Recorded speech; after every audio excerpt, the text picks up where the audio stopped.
morning, good morning, good morning, good morning. I'd like to welcome you all to the Clarifying the Learning in Our Programs and Degrees Faculty Development Day. I'm Cynthia Applin, Director of Institutional Research and Planning, co-chair of SLAC, and my co-chair, Claudia Lebasky, is here somewhere.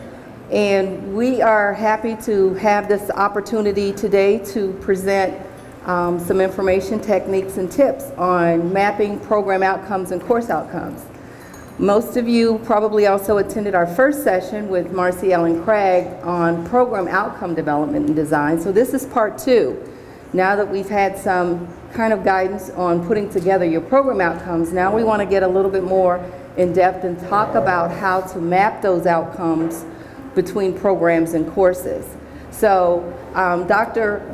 Daniel McHenry is here from the NiloA organization to present today some information and techniques and tips and lots of resources he has for us today. So I'll let him introduce himself and we can get started. And I'm glad to see all of you here. We had a much larger crowd than anticipated, so hands off to everybody. Thanks very much. Thanks everyone, and good morning to you. I'm floored by how many of you are here. Thanks so much. And I got to tell you, I'm floored by the campus too. I drove up and thought, wow, does this campus end anywhere? I mean, I just kept driving around. It's wonderful, and this is a beautiful setting. My name is Dan McInerney, and that is one tough name. Imagine me introducing myself to my students. But my brother helped me on this. He's a teacher too, down in Montgomery, Ohio. And he said, yeah, when I walk into my class, I tell my students, think of 2 guys, one named Mac, one named Ernie. And you see them walking towards you. You say, hey, there's Mac and Ernie. And that's it. That's it. And his students get it. And they're in the 1st grade. So at Utah State, I tell my students, if you can't figure this out, you might want to rethink higher education. I am at Utah State University, where I've been since 1986. It's the land-grant university in the state of Utah. We have about 30,000 students on our campus and 5 other campuses. We're supposed to be out there with all regional campuses, and that's what I'm doing this semester. My students Thursday are going to take their final exam on a broadcast course, so I'm always standing in front of cameras and wearing these microphones. Here's the most important thing for today, though. I didn't believe any of this stuff about assessment. And this goes back to my first teaching position at another land-grant university, Purdue. When we were bombarded with questions about assessment in the mid-'80s, through the 90s, and into the 21st century. And I was the guy who was in the back of the room, either dozing off or just rolling my eyes at all of these talks about teaching and learning and assessment. I didn't believe any of it. And what I'm going to tell you today is something of a, not to get too frightening, this is like a conversion narrative, because assessment in 2018 doesn't bear any resemblance to the kind of assessment of student learning that was done in the 20th century. I don't know if that's going to come as news to you or not. And if you're just being introduced to these questions, good for you that you don't know what it was like and how bad it was in the previous century, and really until quite recently. I'm going to talk about this, and I hope that if you're feeling, look, I'm very often talking at 2-year institutions, and I'm very often talking to people who just don't buy into any of this. And if you find yourself as one of these people, take comfort. I'm not going to load up this presentation with a lot of theory. I'm not going to talk in jargon. I'm not going to use acronyms, because frankly, I don't understand any of that stuff. I had no training in pedagogy in my graduate work. I was trained in history.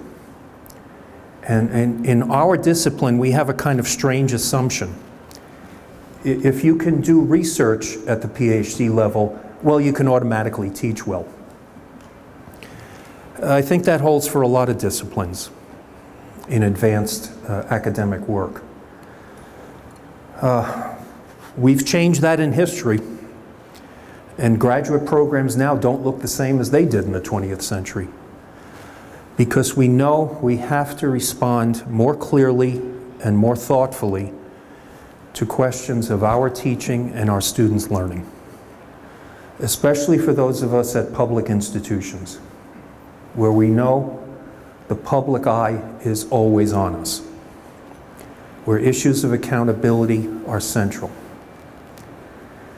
But where I hope you come to understand that all of these questions about accountability, about assessment, about learning, they are first and foremost in the hands of faculty members.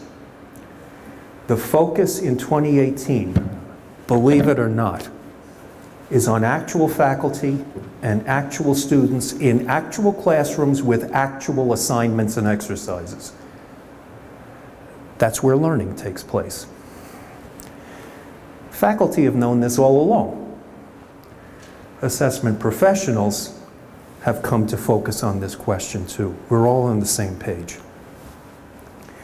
What I want to do is, just talk about why we're here, what kind of issues I hope to cover in this morning's sessions. If you're able to attend this afternoon, a session on curriculum mapping. This is the key question. Don't get lost in a lot of theory and jargon. There's no reason to. That's the issue. And how do we build a class that we're teaching or a curriculum that our colleagues form to serve those goals? And then there's another question. How do we know students are actually learning? If you give a student an 82, does that tell you much about learning? It's a number. What the heck does the number mean about the knowledge and skills that student has acquired? And this, I find, is the question that we've left unanswered for far too long. What's a student's next step? That's where we've got to keep our focus on. Not our time frame as faculty, as staff, and administrators. What's our time frame? The next term, the next 2 years, the next 4 years. What's your student's time frame? That's the next 10, the next 20 years. How does that student take what she or he has been learning and developing here at LCCC, at Utah State, anywhere, and translate all of that from academic terms and vocational terms into the terms that an interviewer might ask? What can you do? I know my students don't have a clear answer to that, and it's not their fault. It's our fault.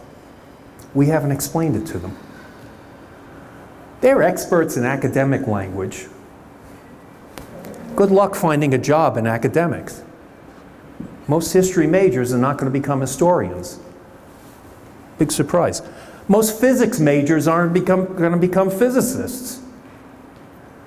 They're going to be taking this knowledge and skills and moving it in other ways that we're not doing a good job preparing them for. And more importantly, we've all got to come to an understanding about where our students are going in that 10, 20-year time frame. Our students, they're going to have 5 or 6 careers. The idea of working for one place for 30 or 40 years, that's gone. How do you create the help that students need to move from one of those careers to another? And part of that's going to determine, part of that will be determined by the kind of story they tell about their own knowledge and skills. You've been working on this already. you've been trying to create program goals and program outcomes, right? Think of those program outcomes not just in academic terms. How do those statements translate into other worlds? The economic world.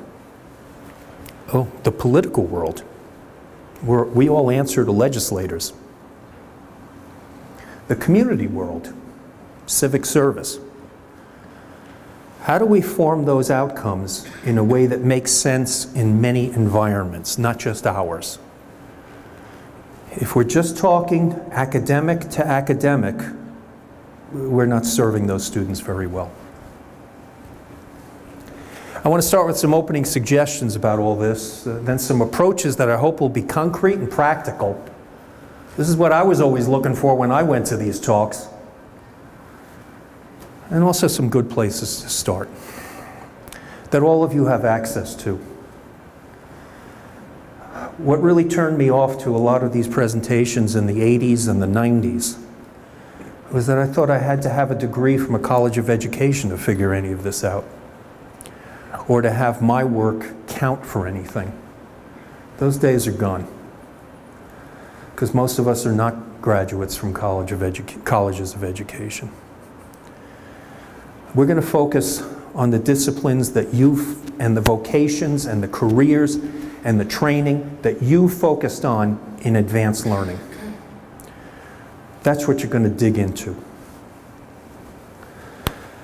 You know, your institution has a strong start on all of this because you've been taking an incremental approach, not trying to do all of this at once, but doing it step by step, and recognizing that all of these issues involve a major transformation in the culture of any institution.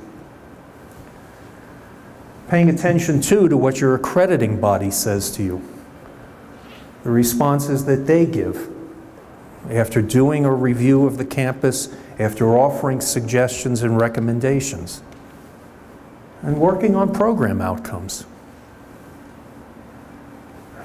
and focusing on the contributions that faculty make to all of this. You're central.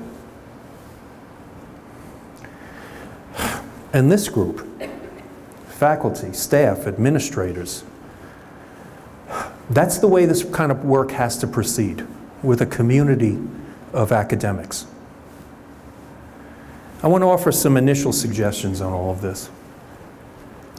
And again, don't be frightened by any of this. It's all pretty commonsensical. And I'll be frank, I'm always floored by how complicated some assessment professionals can make all of this. Because it just makes basic sense to anyone who's been spending a lot of time with students. The first point is this. That phrase, begin where people are, not where you want them to be. That phrase comes from an agency in New York City called Public Agenda. This is a group that goes in to public disputes, contests, debates, and just tries to mediate different sides. I think that what they say about any kind of contentious political issue can also apply to questions about assessment. Well, where are most people? Well, faculty, they're passionate.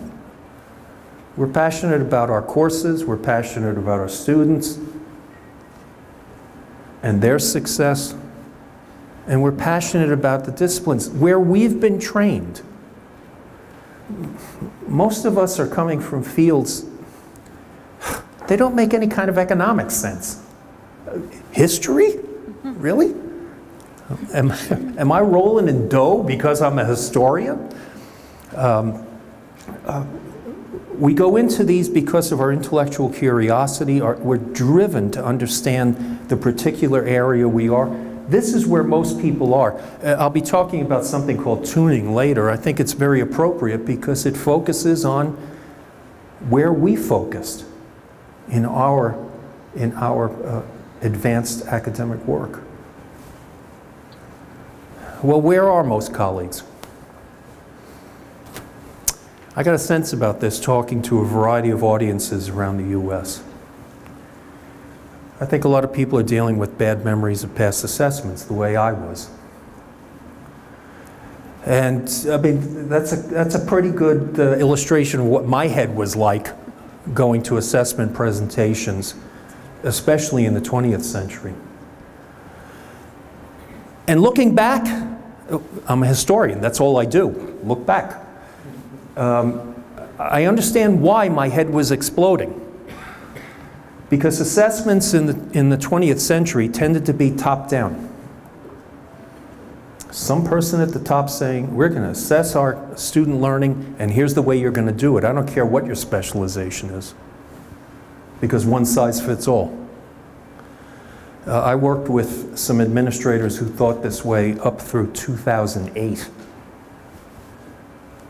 And we do this in the past, just kind of among ourselves. There's been an awful lot of reliance on standardized tests. There's no problem with them, but if that's the sole focus of assessing student learning, it's missing the mark.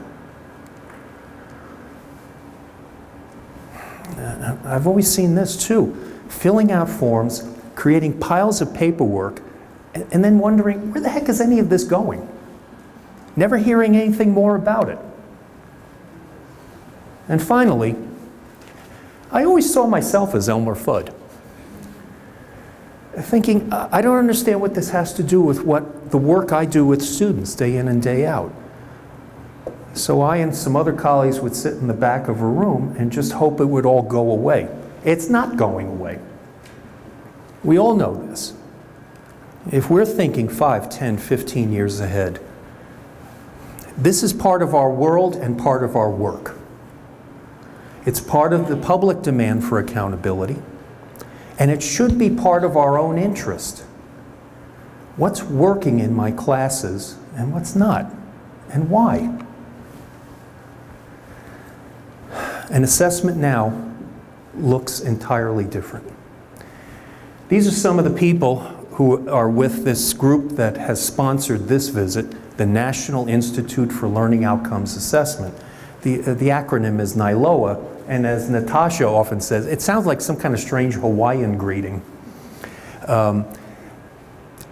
These people have their heads tightly connected to the rest of their body, and they understand in concrete ways what's happening in classrooms, because that's where they're coming from.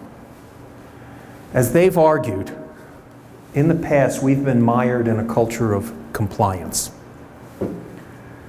Outcomes assessment, it's been very modest in what results it has, what it changes. It needs to be embedded in the work we do day to day with students, using our evidence from classes and from working with students on different projects. Pat Hutchens is a scholar who's worked with the Carnegie Foundation for the Advancement of Teaching. Pat says assessment in the 21st century is returning all of this work back to faculty, relying on the work done in actual classes. That's where learning takes place. Not using these add-on instruments like a standardized exam. Peter Ewell is another giant figure in this field, and he argues it's always going on. It's ongoing, it's decentralized, it's not taking place in one office with 1 or 2 officers. It's taking place anywhere educators are with students. Curricular, extracurricular activities. Every time a faculty examines a particular student response to an assignment, assessment is going on. Carol Geary Schneider is another historian without training in a college of education, but she also understands what's supposed to be going on when we examine our teaching and learning. I really like what she says about this. And here's a big challenge to all of us. We know that standardized testing is just antithetical to adaptive and inventive competencies. What do you think our students are going to need 5, 10, 15 years down the road? They're going to need that adaptivity and that inventiveness. The standardized tests often disguise rather than illuminate what students can do. Our students are going to be, I don't care what the field is, our students are going to be facing non-standard problems. You want to graduate, you want to pass a student in a course, you want to graduate a student from a program. What are any of us doing to guarantee students can tackle this? Preparing students to tackle non-standard, unscripted problems and questions where there's probably not one right answer and where the nature of the problem itself is uncertain. That's the future for the success of our students. It's one thing to reflect on when we get in front of a group of students, when we're guiding them in a library, in a classroom, in an academic advising office, a career counseling office, wherever we meet them. We've got to make certain that students can deal with the complex and uncertain, not just the rote and routine. That's going to be their path to success. That's where all of this work is going to pay off for them as they move through multiple careers, in their lives. Okay. These people have no kind words to say about standardized exams. So what's left? And if I was asked that question back in the 90s, I wouldn't know what to say, because I thought it was all wrapped up in those kinds of exams. There's going to be a lot of information on these slides. Do not worry about it. Cynthia has copies of all these. None of this is private property. And all of it is available to you if you just want to look through some of this. Everything you see here is a valid kind of assessment of student learning. I'm sure that every one of you finds something here that you do regularly with your students. And if you don't see it on this slide, well, how about this slide? Which none of you can see because it's so small. This was a survey that NiloA did to campuses across the country. What kind of assessments do you use? And just results of who uses what. Alumni surveys, student interviews, employer surveys, student portfolios, student interviews on focus groups. If that's not enough, well, here's another slide. Direct measures, indirect measures, all of this comes from the City University of New York. And again, I realize this is tiny print. Nobody can see this except me. All of this is available for all of you if you want to look through this to see what range of choices you have.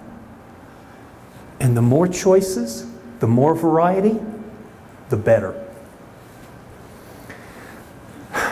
Not just for your accrediting agency, for you and your students. Yeah, but we have to deal with accreditors, right? Ours is the Northwest Commission. You have the Higher Learning Commission. It can be fearful when those people come to campus, I know. We've got the Northwest Commission coming. And a lot of people are all in a tizzy about this. Oh, are we doing it right? And there's always a mystery with the accrediting bodies. There's no one formula they have.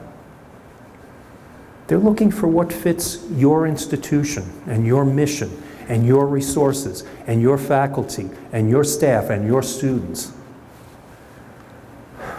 Do you have a clear purpose, though? I think your institution does. Is there a consistent effort to assess the state of student learning? Check. I think you're there too. Are you using varied measures? Well, this is something for you to ask. Is faculty engaged? These faculty development workshops are a terrific idea.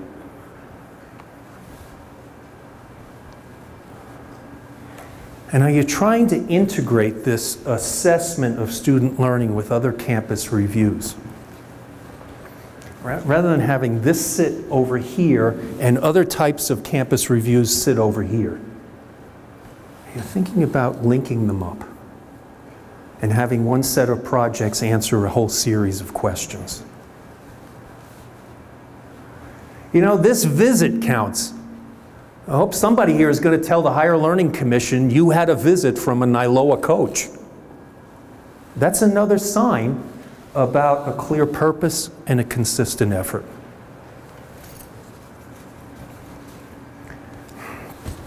Let me step back from this again. And again, I hope, I'm not stating any of this in a confusing or jargon-laden way. What are we trying to achieve in any of this? These are our outcomes. What are we trying to achieve in a class, in a curriculum, in a program, institution-wide? And this is what you've been working on, program outcomes. And how do we know we're achieving these goals? Well, we're using multiple measures, the kind that were jam-packed on those earlier slides. What's changed?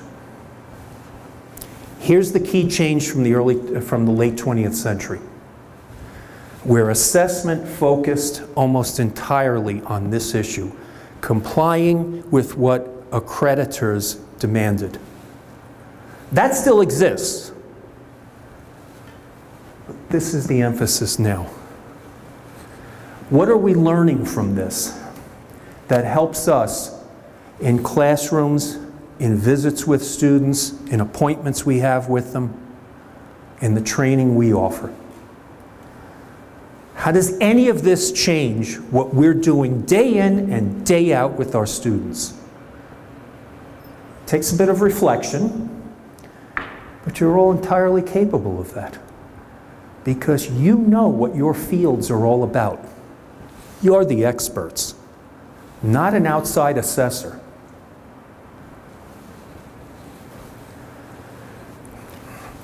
NiloA is very keen on trying to provide information about two particular programs, and don't worry about this.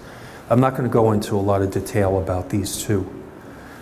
Tuning focuses on specialized programs and disciplines. The degree qualification profile, that focuses on an entire degree, associates, bachelor's, master's. And both programs ask this question. You want a simple takeaway from what everything is about today?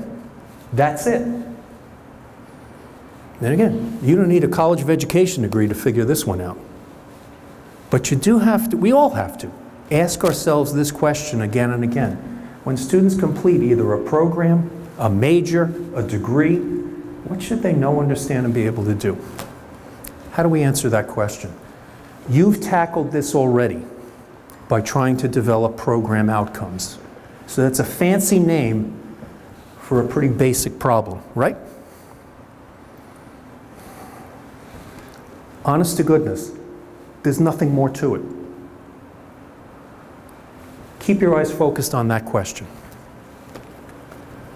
Reflect on that, not just individually. Reflect on it with your colleagues. And both of these not only provide a process for doing this, they also give us a vocabulary. In history, for example, and I think in many disciplines and many programs, we simply didn't have the words to explain what we were trying to accomplish. These projects offer that kind of guidance. They offer a vocabulary. They help launch a conversation. And that's where everything starts. Not this. It starts with people talking to one another. Here's a colleague of mine, a historian at the University of Oklahoma.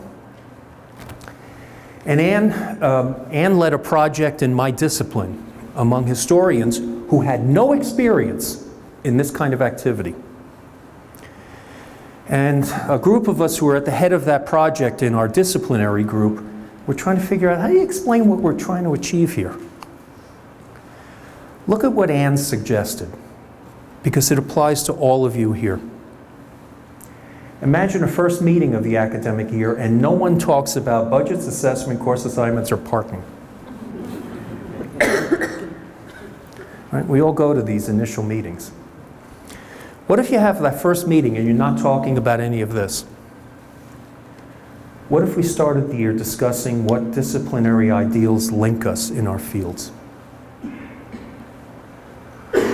If you're in marketing, what's at the key? What's at the core of that discipline, of that specialization? And how does this cross over from one person's specialization in marketing to another? And how we might best introduce those goals to students. I think this is another just simple way of explaining what program outcomes are. And again, we can all get lost in the jargon of this. Rubrics, outcomes, matrices. I had no understanding of any of this. But you put the problems in these kinds of words, what educator can't figure this out? And what educator is going to sit around saying, nah, that's not really what I do. Or that's not my job. What the hell are you talking about? Why are you here?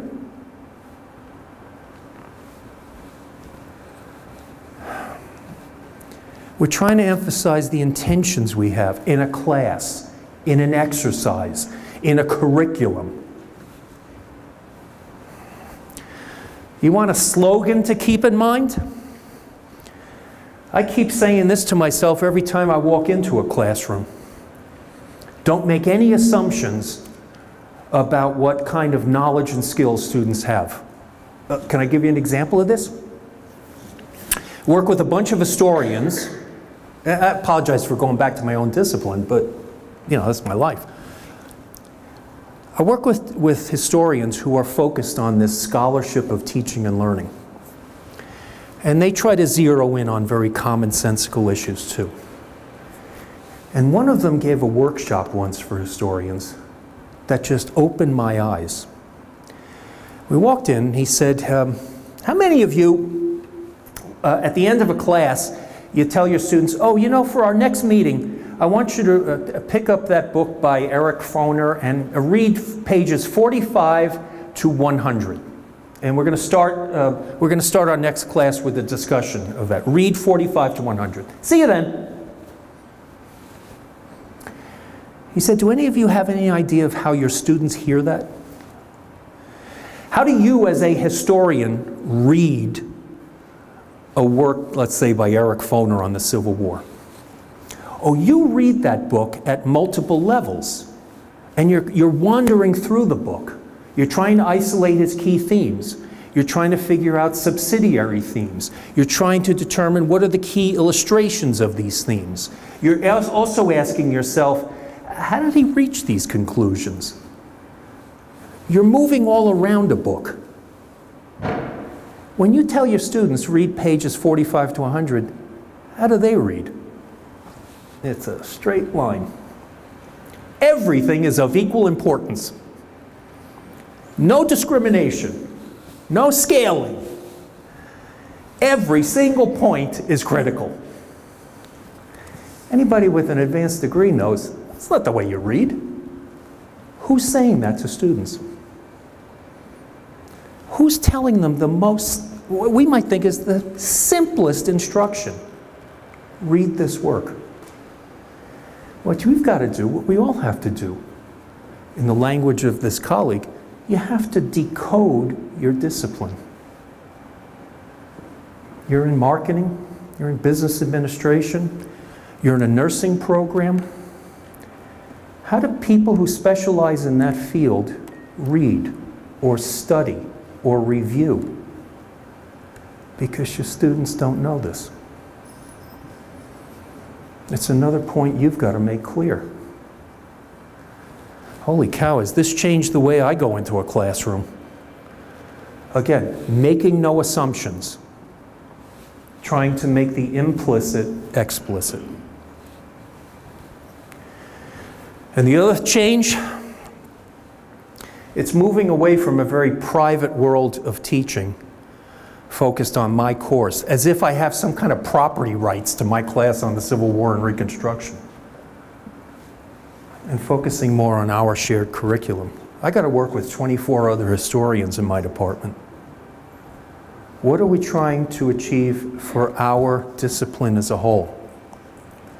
Because most of our students aren't going to take my course, but I got to figure out, what am I providing there that they need to succeed in other courses?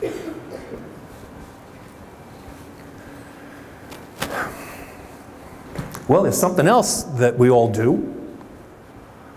And you know, it's not just at 2-year institutions, it's all over the place at 4-year institutions. Who do you think most of my students are? History majors? That's the smallest size of students I get to teach. The students I teach, I actually calculated this a few years ago. I think there have been about 9,000 since I started in 1984 at Purdue. When I just count up most of my students, they're not in an advanced specialized history course. They're in the introductory Gen Ed class, the survey.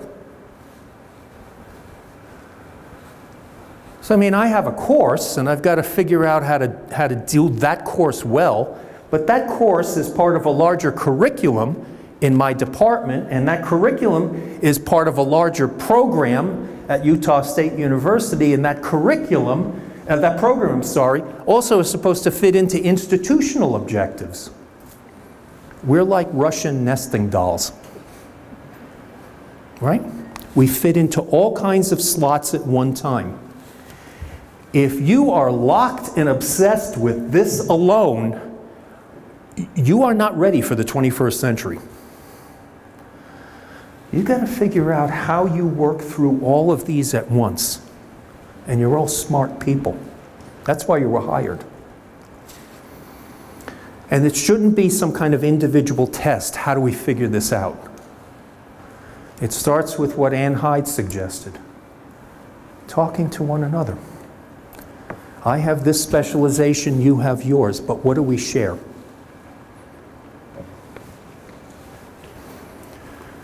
A fifth point, and it goes back to those introductory classes.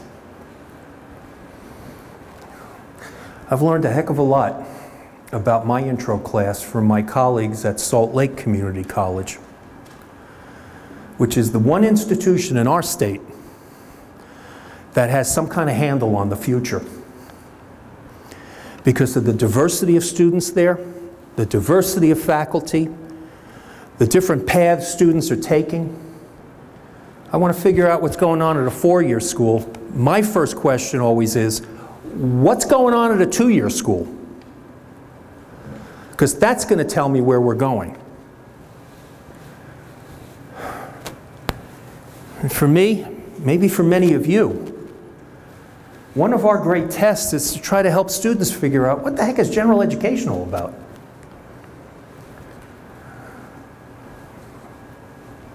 It's the key question my students have.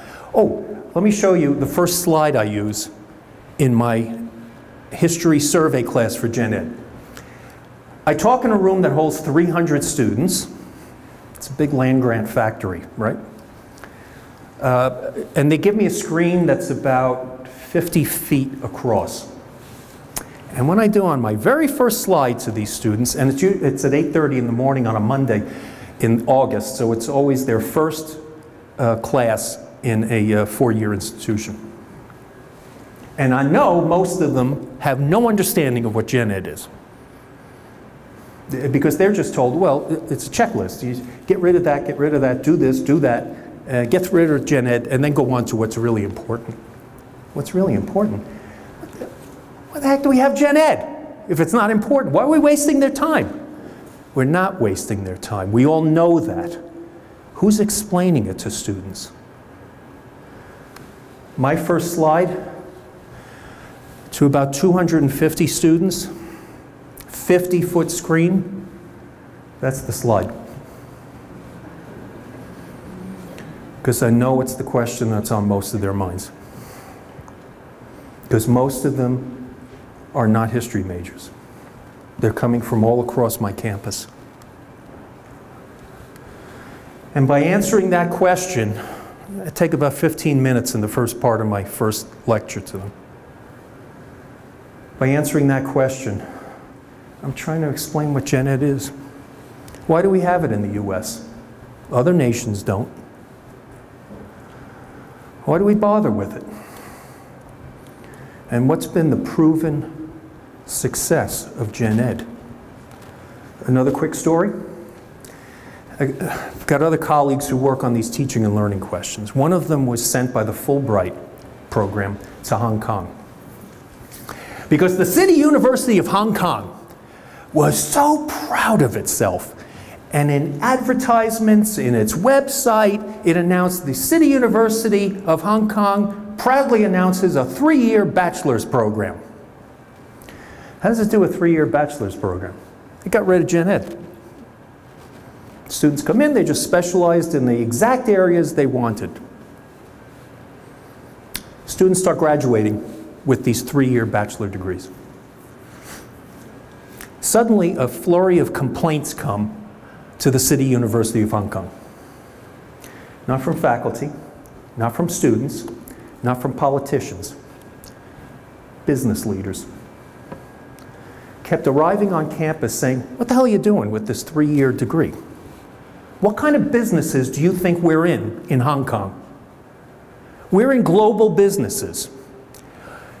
Somebody wants to be successful in our firm, they've got to know a lot more than some teeny tiny specialization that they picked years ago for themselves. They have to have a broad grounding, a sense of perspective, an ability to compare and contrast. And you're not giving it to them in these narrowly specialized programs. Following year, a whole series of new ads in newspapers, a flurry on their website. The City University of Hong Kong is proud to announce a 4-year bachelor's program because it put Gen Ed back in. It's one of the great reasons why so many students come to the US for higher education, because of the breadth that our system offers, that not every system in the world does. And it helps if we know, in your program, in your course, what are you producing for Gen Ed? What are you contributing to this? And ask that, that kind of economic term. What are you producing for Gen Ed? Ask it another way. What are you consuming from Gen Ed? What do you assume your colleagues are doing in their survey courses, their intro work, that helps you and yours? And the kind of transferable skills that students develop. I talked to 250 students in a history survey course. Maybe 10 of them are history majors. If all I talk about with those students are the skills you develop as a disciplinary major, I'm losing sight of most of the students. So every time they get back an exam, a quiz, some kind of exercise, on the big screen, I'll put the grade averages, I'll talk about strengths and weaknesses, and then the next slide is always, what's the transferable skill from this exercise? What do I want you as a student to add to your story, your narrative, about what you're accomplishing, the skills you learn in higher education? You know how long that takes? That takes maybe a minute and a half to explain to students. And it's the one thing they're going to pay the most attention to. Again, they get back an essay exam. First screen, here's the average grade. Second screen, here are the strengths. Third screen, here are the weaknesses. Fourth screen, what's the transferable skill? It's only when I get to that fourth screen that I see notebooks coming out and people writing stuff. Because it's the only thing that matters. And they're right. And it takes me, again, 90 seconds to explain these points to students. Anybody can do this. The sixth point. I can skip this one because it's obvious in this room. You have to engage in these conversations with a whole range of people. With a whole range of people, especially that group. What are those K through 12 teachers preparing their students for? Where do you pick up the next step? And it's something we've been doing for a decade at our institution too, constantly meeting with public school teachers to figure out how are they developing knowledge and skills in their students, and what do their students expect when they take the next step, either into a 2-year institution in Utah, or if they just come right into a 4-year institution. Everybody's an educator, and everybody plays a role in these stories.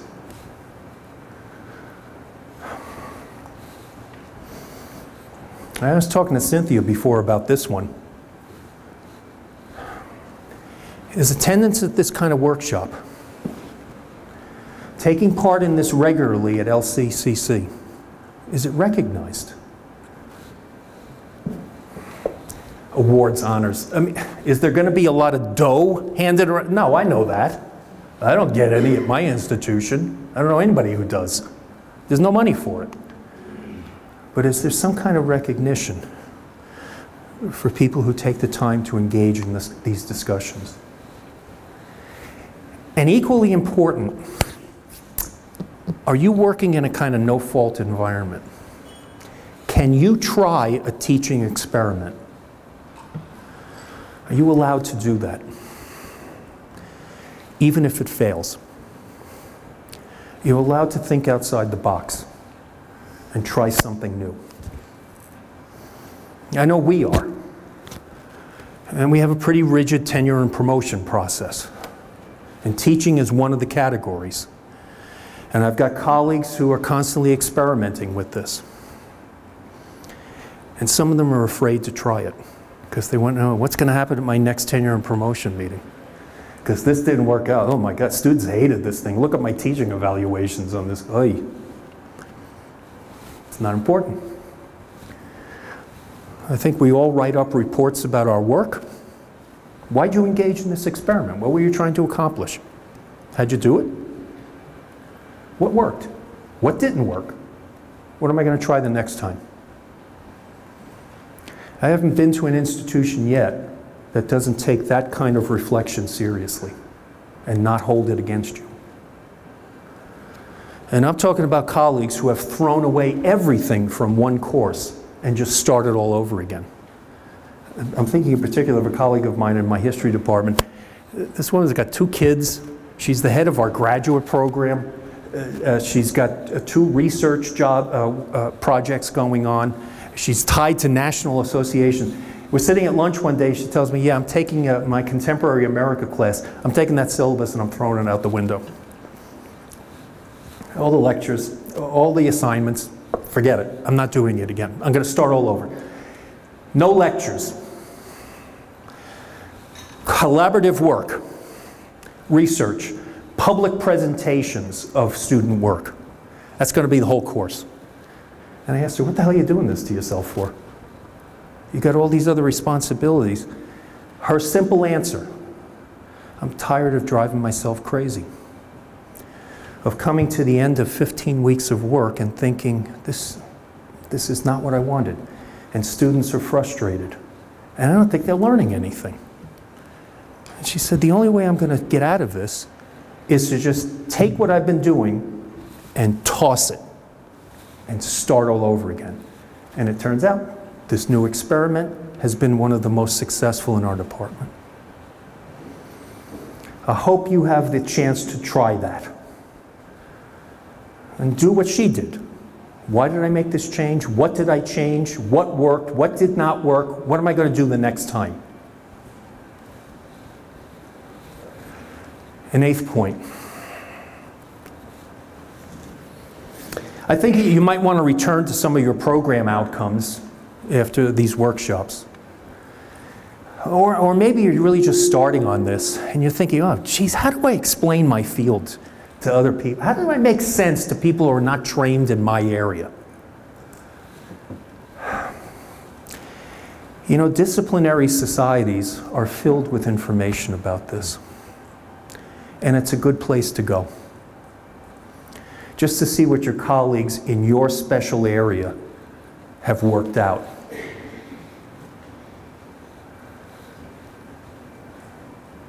A ninth point, I'm guessing a lot of you do this. It's not just talking with students or parents or legislators or community leaders. How about employers? And staying in contact with them regularly. This is something we never did as historians. The professional society was about 130 years old. We never did this. But what we have available are all kinds of surveys by employers. This group is called the Association of American Colleges and Universities. And they've put out a whole series of surveys asking employers, what are you looking for when you hire? What do you want to see in terms of the knowledge and skills of these employees? If you just search for, I mean, that's an address, but if you just search for AACU employer survey, these come up. Everything's free. And actually this group, I should have said this at the start. This group receives its funding from where NiloA receives its funding, a group called the Lumina Foundation in Indianapolis. Folks, I don't know if you know this. I get here to put together these programs. There's no cost to LCCC. Lumina pays for my flight, my hotel, a meal. I don't get anything. There is no payment for this. But they just have coaches that go around the country talking about these kinds of issues. No charge to the institutions. The foundation is focused on educational issues or higher education issues. And they're the sponsor of this. And the sponsor of the AAC&U. So what do those employers say? Here's what we want. The percentages on these surveys, and again, don't worry, I know this is small print. Communicate effectively orally. Critical thinking, ethical judgment. I think one of the headlines this morning was about Nissan. You all know about some peculiar problems with Volkswagen and emissions tests. And we come across this stuff all the time. Pharmaceutical companies that raise the price of medications outrageously. Look what employers are interested in: ethical judgment and decision making. Able to work in teams, able to work independently, self-motivated, communicate in writing. I don't care what your field is. Are you offering your students these things? Because that's what employers are telling us they want. AACU employer surveys.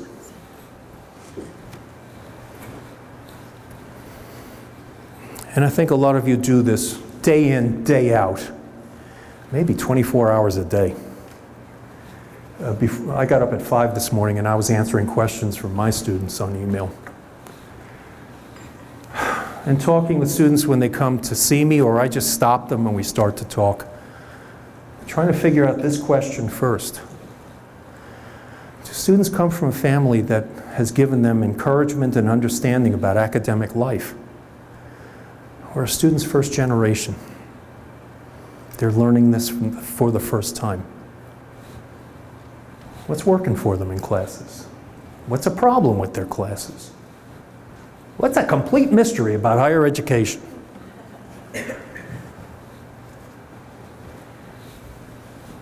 That question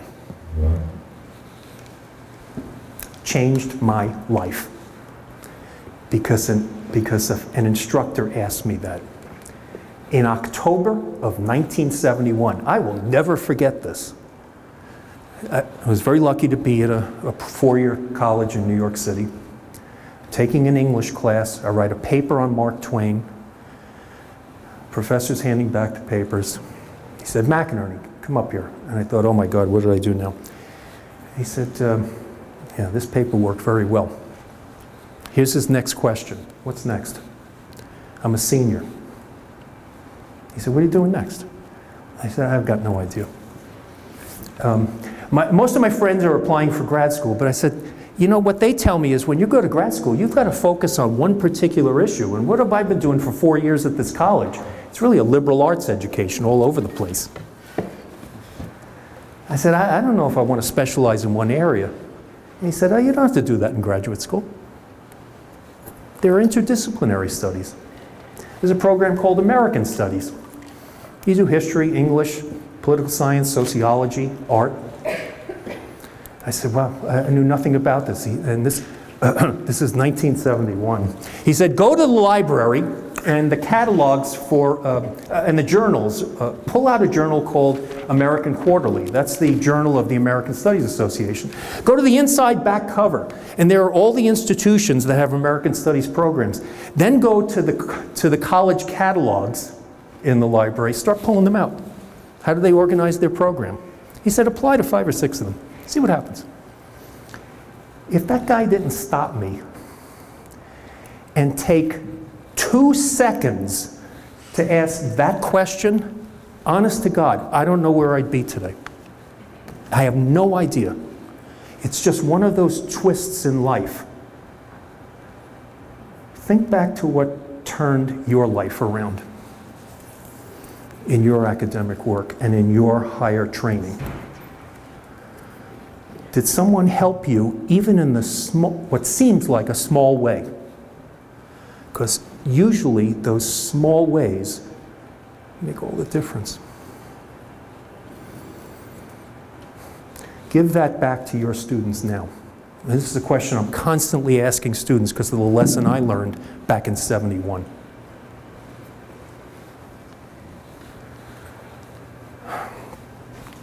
One final point on this slide set, then I'll take a break. I started off by talking about my own skepticism about these questions on teaching, learning, pedagogy, assessment. Kathy Davidson is a specialist in English. She's at the Graduate Center at the City University of New York. If any of you look at the Chronicle of Higher Education, you might have seen this a couple of days ago. Because they were asking a whole series of educators about key changes in their teaching and learning. And here's what Kathy said. Like many college professors, I find the rhetoric of outputs and outcomes artificial, a fake metric. It feeds bureaucratic machines. 6 or 7 years ago, I mentioned this to an undergraduate class where she taught at Duke University. I said, you will not find any trite and cliched outcomes on my syllabus. One student responded, will I find serious and meaningful ones? Man, kudos to that student, right? And then Kathy continued. I realized that most students have no idea what they're supposed to be learning in a classroom beyond content. That's my undergraduate work in my freshman year. Nor do they know why the content is valid in and of itself, or what use or application or purpose it will have beyond the final exam. I now frequently ask my students to collaboratively think about outcomes that they want from a particular class and compose their own learning outcomes. There are a whole lot of people relearning these issues. And I think I've met Kathy before and talked with her. I know she was caught in the same kind of trap I was. These kind of traumatic memories of past assessment. Here's her story from Duke University. This story can be replayed at every institution of higher learning in the US. And it's why this work and these kinds of general points to keep in mind, I think, are so critical. Not only for an accrediting body, They're important, but let's keep them over here for now. Where are all of us focused? On our classes and on our students' success. The way we explain those classes in a syllabus, in our comments to students, the kind of exercises we have students do. Are we giving to our students what that student from Duke asked Kathy Davidson to give? It's the question that changed her whole mind about higher education. Take a break. I'll be here still. And I'm actually skipping over a whole slide set because I want to focus on something else, just some concrete suggestions about ways in which you can engage in these kinds of activities. And maybe some of this is new to you, maybe it's not. But I've been asked in particular to focus on one particular point that deals with the Canvas system. So, again, this slide set, it's just a focus on some concrete, practical suggestions, and I'm actually going to skip over some of these things. I got to finish up by noon.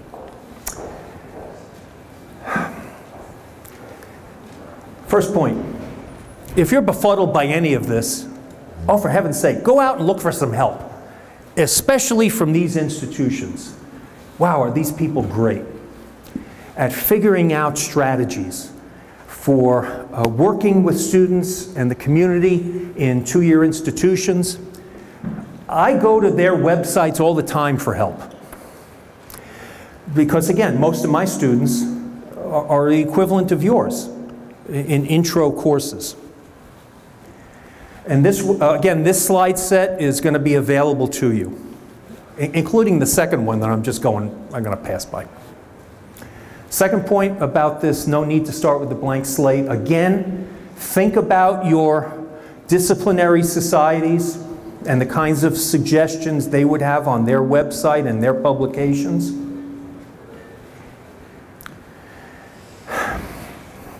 You want a kind of global view of this? Take a look at this group called the Tuning Academy. This is in Spain and the Netherlands. What's tuning all about? What should students know, understand, be able to do when they finish a program or a major? What should students know, understand, be able to do? That program is in most countries in the world now. And this website, easiest way to get to it, Tuning Academy subject areas. See if your subject area is here. And look at the way in which European, Asian, African, Central American, South American, Southeast Asian, Japanese colleagues have answered these questions about your field. Are you stuck for a language? Can't come up with the right words? What are the expectations in your field? Look it up on this page. Tuning Academy subject areas. There are about 50 subject areas that they list on this European site from people all around the world in your field. Hey, global thinking. Wow. Isn't that what our students need too?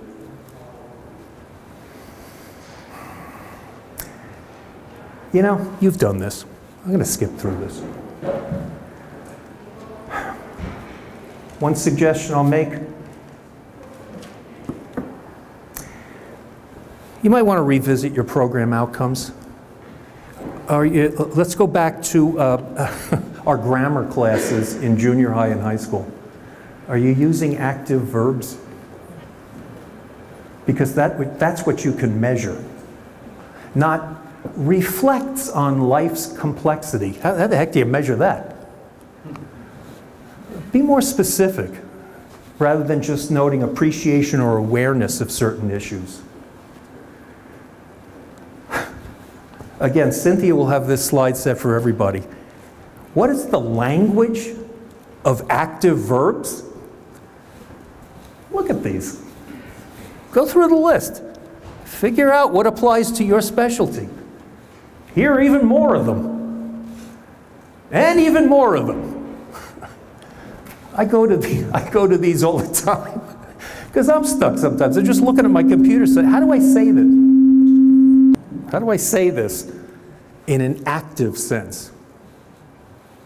Oh, I'm sorry, there are more of them. Okay, let me focus on a few things in this slide set. Who uses rubrics? I can skip this one. I do want to show you a resource. If you ever want to look at that rubric and maybe get some other ideas on how to improve it, that's what I did.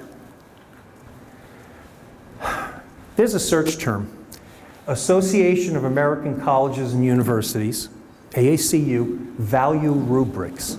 Anybody know about these? Great.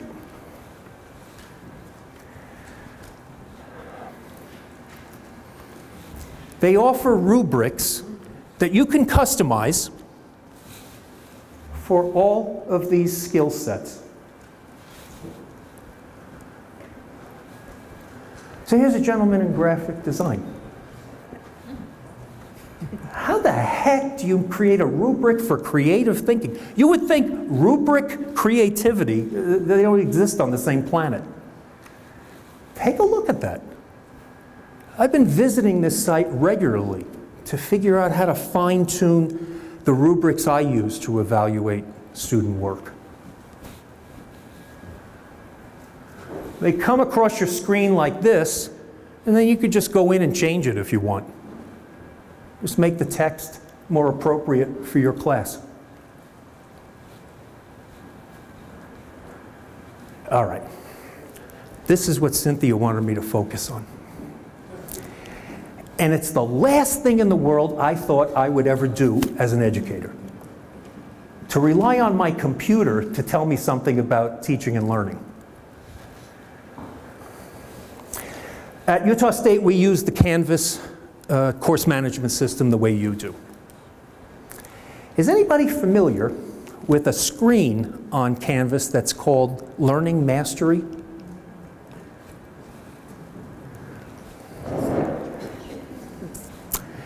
You ought to visit this sometime.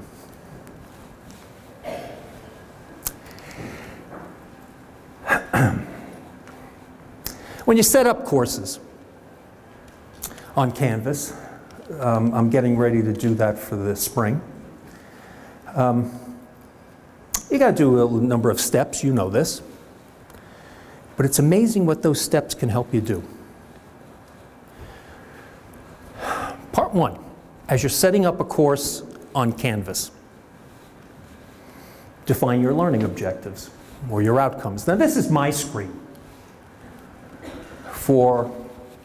This is for an upper division history course. And I just put my learning objectives and some text about them. And I figure out some kind of point system. Define your learning objectives or outcomes for the course. Number one. Number two. This is what your spring 2019 class might look like. Your campus. What are your learning outcomes or learning objectives? Step one. That's how you start on Canvas. Step two. Create a rubric that's based on your learning outcomes. This is what we're going to focus on for this term. Okay. The rubric's going to address and evaluate your knowledge and skills about these outcomes. And here's what I put on. This, by the way, is for a capstone class for undergraduate majors in history. Step two. Step three. Have students submit their assignments and exercises online. My capstone class students do a variety of papers. I know this is going to vary in your fields. What are your exercises? See if you can get your students to submit them online. Because you can evaluate them online. You can write on their paper. You can write other comments. I've got my rubric over here. That's the way my screen looks. And what's Canvas doing while all this is going on? Canvas is entering all this information electronically. Step 4. Students go into the grade screen and they see the numbers for their different exercises on, well, right upper left here in blue, grades. But then there's something else students can do. They can toggle to learning mastery, and they can figure out what a 70 means in terms of knowledge and skills. And when they toggle to learning mastery, here's what shows up. Now this is my screen. The student, of course, Danielle, would just see her line.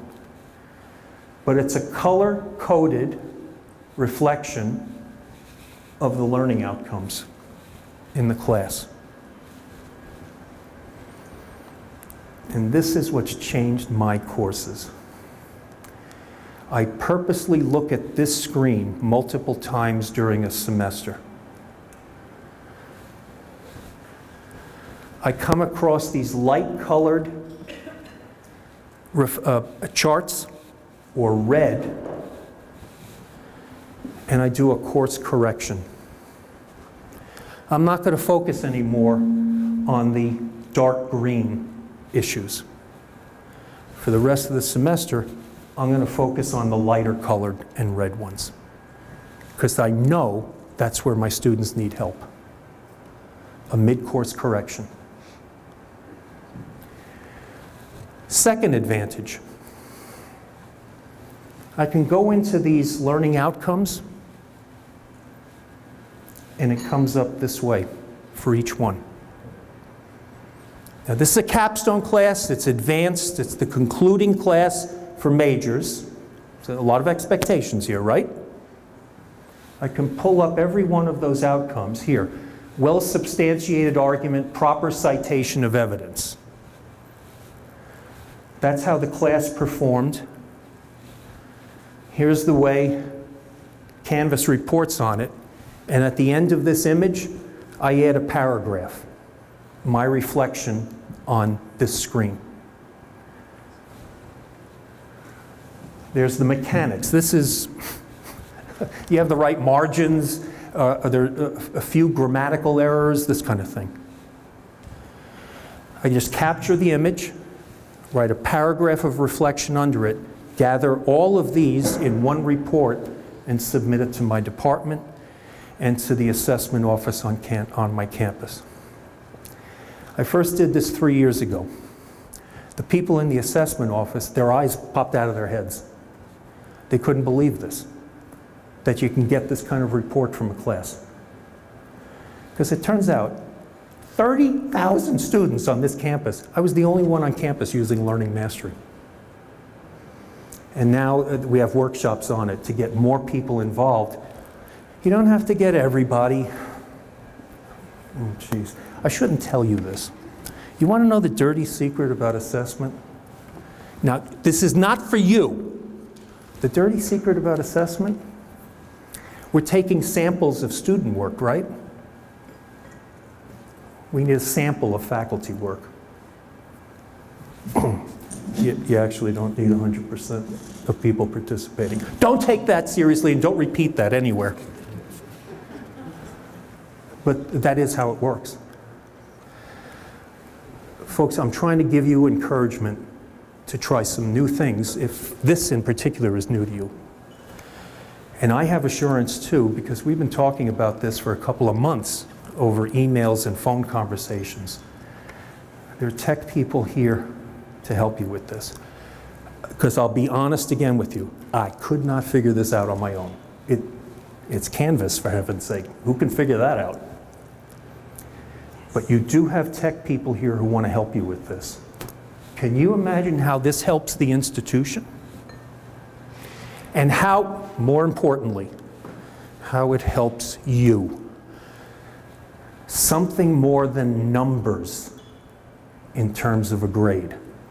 What's behind the numbers? Literally on this screen, you see what's behind the numbers. The knowledge and skills you said you want to emphasize.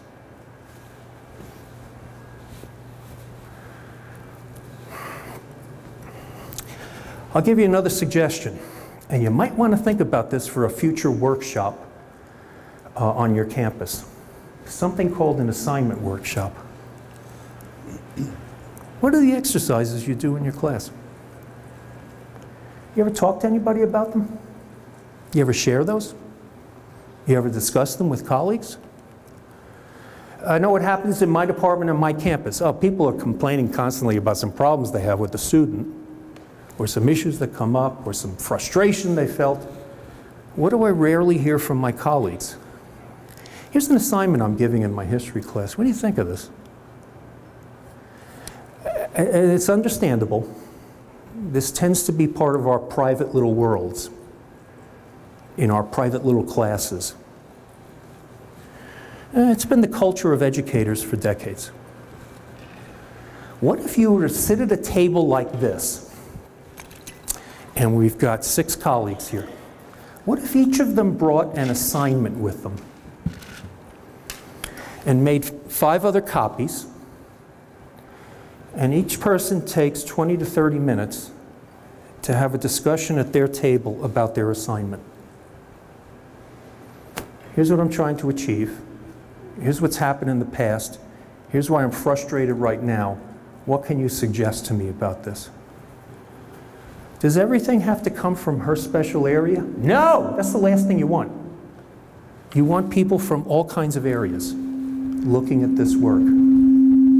Sorry. I cannot emphasize enough what happens in these discussions. It is the great breakthrough that I see colleagues experiencing. Taking something that's been very private and kind of secret and sharing it with other educators. The NiloA offers a page on organizing assessment design work on your campus, a toolkit. It gives you everything you need to run this. The group, NiloA used to do this at special conferences, and then I thought, what the heck are we doing this for? We can just send out guidelines for this, and people can do it themselves. On our campus, the champions have been, not historians, not physicists, not chemists, not sociologists. The champions are librarians. They organize campus-wide assessment workshops, assignment workshops, excuse me. These are the questions that we ask at the table. Has it related to your course goals, larger program goals? Is it clear? Do you say somewhere on the assignment, read pages 45 to 100, and not explain what you mean by reading? What are students supposed to learn from this assignment? Is it pitched to the student's actual experience? Is your evaluation criteria clear? What does a good response look like? What parts would you like to reconsider? I know the fear of bringing your assignment to a table and you think, oh my God, I'm going to have 5 other colleagues just rip me apart. Who needs that? I've never seen that happen. I've never seen somebody grandstanding. Why? Because they're next. They're at that table because they have an assignment that's going to be publicly reviewed. And they're looking not for someone who's going to come off as some kind of champion on assignments, but someone who's offering suggestions and help, or has questions about it, the kind of questions a student might ask.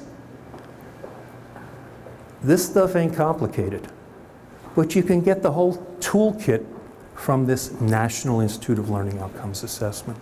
It's another project that Lumina funds, and there's no cost to anybody. You collaboratively discuss exercises, you build on these efforts underway. That's most important. What's high stakes learning? It's not what goes on a standardized exam. What's at stake? It's the exercise that goes on in a classroom.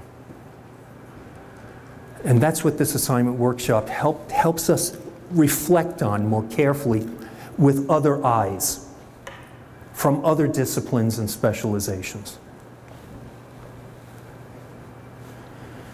And it honors that intellectual work you put into assignment design. That's another form of scholarship. How you put together an exercise.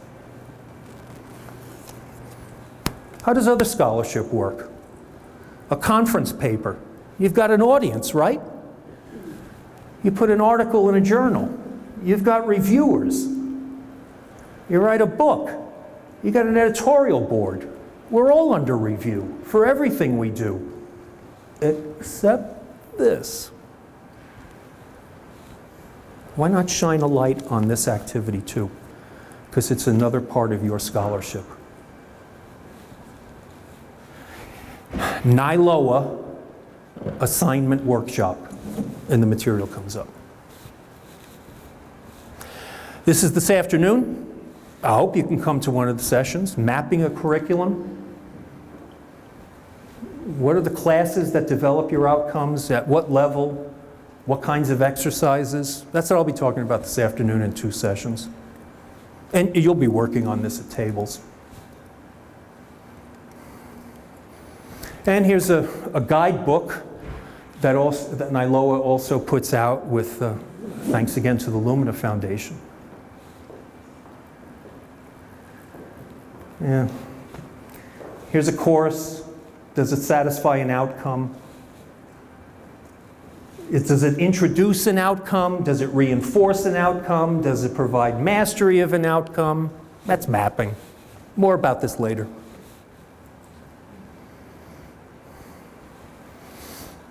I've looked through your websites, the kind of pathways you're guiding students through. Let's just check on something, I'm sorry. Oh, good. Some pathways that you provide illustrations for your students. How do they get through a curriculum, a program of study? You know, sometimes I see good explanations for these. Sometimes I just see lists of courses. That's good. Where's the narrative? Why those courses? What are they doing? What's the sequence? Here's an example from my own college. And this is Gen Ed. We asked our students to graphically design a brochure on how to get through the Gen Ed program. And this is the result of focus groups with our students. What visually makes sense to them about Gen Ed, majors, and careers?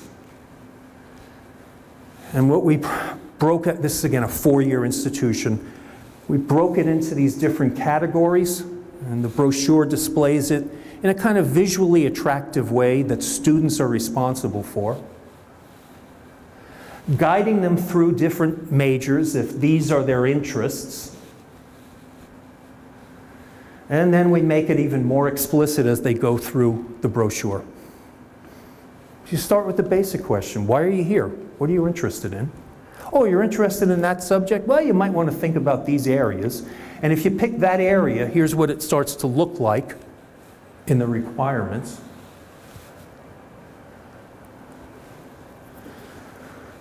Final point. You want some help with this stuff? There are all kinds of newsletters that focus on these questions, especially from 2 large groups, the Association of American Colleges and Universities and the National Institute for Learning Outcomes Assessment. There's one. And trust me on this, those 2 groups pay an awful lot of attention to 2-year institutions. That's where their eyes are focused too. Because we all understand not only the distinctive role you're playing, but the crucial role you're playing in higher ed. And the lessons you can teach people at 4-year institutions. Lumina itself has its own newsletter. I've subscribed to, this just shows up in my email. I've looked at this for 4 years. I'll tell you, 2/3 of what appears in Lumina's newsletter every day is about two-year institutions. What's going on at other places? What kind of experiments? What kind of redesign? How are they working with their students? You just subscribe to these things and they come into your mailbox. And the AAC&U, Association of American Colleges and Universities, they do a weekly liberal education news. That is how I found out about Kathy Davidson, because their weekly report sent me to the Chronicle of Higher Education. These are just search terms to enter for 3 groups with such informative material. None of it is written at a specialized level. It's hard for me to imagine material here that's not applicable to your campus, to your students, to your colleagues, and to your classes.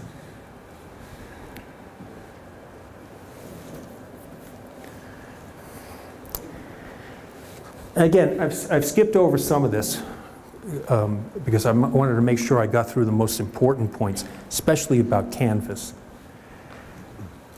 3 slide sets here. You didn't even see one. All of them were sent to Cynthia. She has them available for your own review. If there are fine points and small font that you want to look at. And, oh, geez, what else I should have done here? If I don't see you later this afternoon, write to me. Just email. Yeah, it's that crazy last name. You know what you do? Go to Utah State University History Department, faculty. Just click on Dan McInerney. And it's got my CV, my course information, and it's also got my email address. It's probably like yours. I mean, we do daniel.mcinerney@usu.edu. Please feel free to write.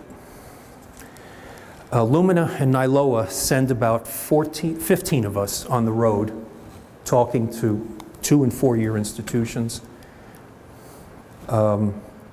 We just do this because we believe in this stuff. And we know, again, it's not being done just to comply with accreditors. The key point is to help us reflect on and improve our own teaching and our students' learning, and of course, their success. I don't know of any group that understands that more than colleagues at 2-year institutions. And frankly, I think my colleagues at 4-year institutions often let this fade from their view. I'll be back in the afternoon to ask you to work with colleagues on just this mapping stuff. Where are we actually teaching our outcomes? How do we teach it? What are we expecting of our students? Is there some kind of shared understanding of all this among us? It was the turning point for my department when we first tackled these issues a decade ago. Can I tell you the story now? And then I'll show you what happens in the future. Here's the story. It's 2008, 2009. Put on your history hats. 2008, 2009 on college campuses. What's happening? The Great Recession. Public institutions, revenues are collapsing. Programs are being cut. This is the year I become acting department head. My luck. And my assignment from our state system of higher ed, engage your faculty in assessment. And I thought, really? So I call a meeting. I got 24 colleagues. They're looking at me with these faces like, what the hell are you talking about? And one person raised his hand and said, Dan, what are you bothering with this stuff for? We don't know who's going to have a job next year. And I had to gulp because I thought I was now in charge of firing people. I said, look, we'll get through this. I didn't believe that for a second, but you know, I'm the head. I'm supposed to keep their spirits up. We'll get through this. But let's just step back from this crisis right now, and let's ask ourselves a scholarly question. What are we trying to do in our courses? How clearly do we explain this to our students? And how do we explain it to other people, especially those legislators who want to cut our budget even more?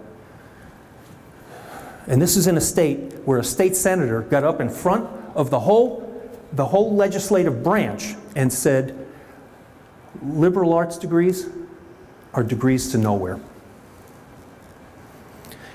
And we all thought, well, there goes our career. I said, you know, we've got to answer these kinds of questions. Let's start talking about it. I said, what are we trying to achieve? Ann Hyde's interest? What are the goals we share as historians? We've never talked about this. No response from the group. Didn't expect it. Another hand goes up. I'll tell you what the biggest problem is that we're facing in this department. We have students going into that senior capstone class, and they're not prepared to pass it. That's our problem. And then, for 11 minutes, comments went around the table. That's right. Students can't create a bibliography. Students don't know how to cite sources. Students can't write a thesis statement. Students don't know how to put together a paper. Students don't know how to do this, do this, do this, do this. 11 minutes. And I just sat there. Then another hand goes up. Who's teaching them to do that? You say students need this skill to succeed in the capstone, and you're all saying no one's doing this in their class. Where are students supposed to pick this up? And then for another 11 minutes, people just went around the table saying, oh, I could have them do an annotated bibliography in my class. I can arrange a visit to the library so students understand how to use databases. I can do this with a small paper and help students rework it. What we'd all stumbled onto, and many of you may already know this phrase, what we'd all stumbled onto is backward design. None of us understood that phrase. How do you create a curriculum? Start at the end point and work your way back. What do students need from step to step in order to succeed on that last point? And it completely changed, the one meeting completely changed the way the department thought about the curriculum. We asked people, on your syllabus, I'm going to mandate one small thing. First page of your syllabus, state your learning outcomes. Connect them to what we're trying to do as a department. You're not going to do all of them. Don't worry about that. Pick the ones that you think you're going to focus on. And then we'll figure out if there are any missing steps. Because you've all just told me this is our biggest issue. And what I quickly learned from my colleagues, and I think you're going to learn this at any institution of higher learning, who are you surrounded by? Educated women and men. What do they do for a living? They solve problems. Here was a problem. 11 minutes of whining, and look, you're at the head of a group, you just got to sit there and listen and wait for the conversation to turn. Because eventually, somebody's going to be tired of complaining, and they're going to come up with an answer. I've used this at other meetings. It's frightening. It's usually 11 to 12 minutes of venting, and then educated people just turn things around and think, okay, I've complained enough. We haven't solved the problem. Let's work on that. And it turned out to be the easiest thing. This is from a group that knew nothing about learning outcomes, nothing about rubrics, nothing about assessment, anything that I've been talking about all morning. And that's why I said at the start, You don't have to come from a college of education. You know what these issues are. You know the language of this too. What I wanted to offer here are just some suggestions where to take this next. If you want to go back to those program outcomes, you just want some, man, let's get some help from, wow, I wouldn't mind some help from colleagues in the UK who teach the same specialization I do. I wonder what they say about this. How might I refine my own evaluative rubrics? What might I do on Canvas? It's not easy. It takes a lot of work to set this up. But once you get that learning mastery done, holy cow, you could just pull this stuff into other courses. This has been transformative for me. This in particular, it's a game changer. It's unbelievable what happens when people sit around and talk about their assignments. It's unbelievable.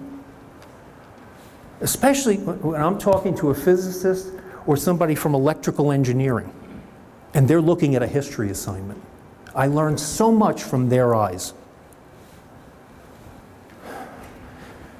And again, this kind of issue, what our department discovered without any of this language or tools a decade ago, that we're still committed to now. Folks, I want to thank you so much for being here. I hope some of this is useful. Please feel free to write to me with any questions you have. And if you want these slide sets, just to run through them, see some fine points, Cynthia will have these available for everybody. I hope I see some of you later this afternoon at one of the 2 sessions on mapping. Again, I'm so grateful for you being here today. Thanks so much.